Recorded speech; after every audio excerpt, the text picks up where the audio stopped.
Fala galera, professor Rodrigo aqui, nós vamos resolver a prova da UniOeste Paraná de 2017, agora é a questão 17. Olha só que questão interessante. Um bloco, ele está em repouso sobre uma superfície horizontal.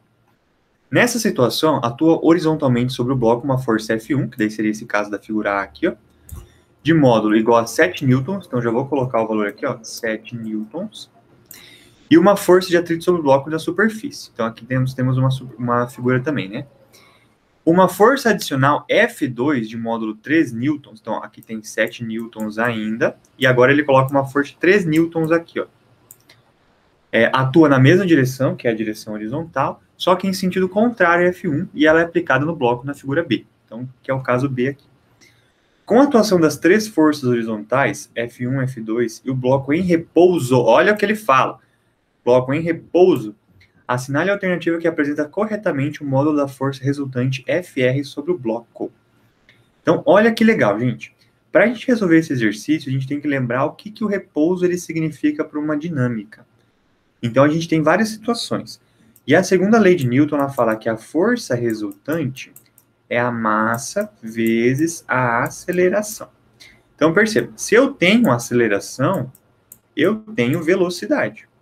Só que, quando eu estou numa situação de repouso, o repouso, ele implica uma velocidade igual a zero e uma aceleração nula, ou seja, igual a zero também, né? Então, se eu tenho, no caso, uma massa, né, que é a massa do bloco, vezes uma aceleração igual a zero, a força resultante tem que ser zero. Por quê? Porque o cara não está saindo do repouso, ele está mantendo esse estado do movimento dele. E olha só que legal. Nesse caso aqui, gente, ele colocou um atrito. E o atrito que tem aqui, gente, é o atrito estático. Se você lembra lá do atrito estático, ele é um valor variável ao longo do movimento. Por quê?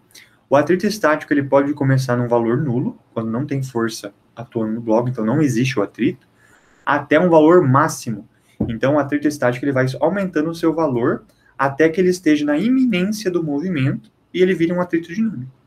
Então, ele pode assumir qualquer valor de zero até um valor máximo para que ele mantenha esse corpo parado, né?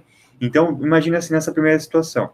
Se eu tenho uma força F1 e ele não rompeu o repouso, ele está em repouso ainda, o atrito ele tem que valer a mesma força que está sendo empurrada ali, no caso 7 newtons, para que aconteça o quê?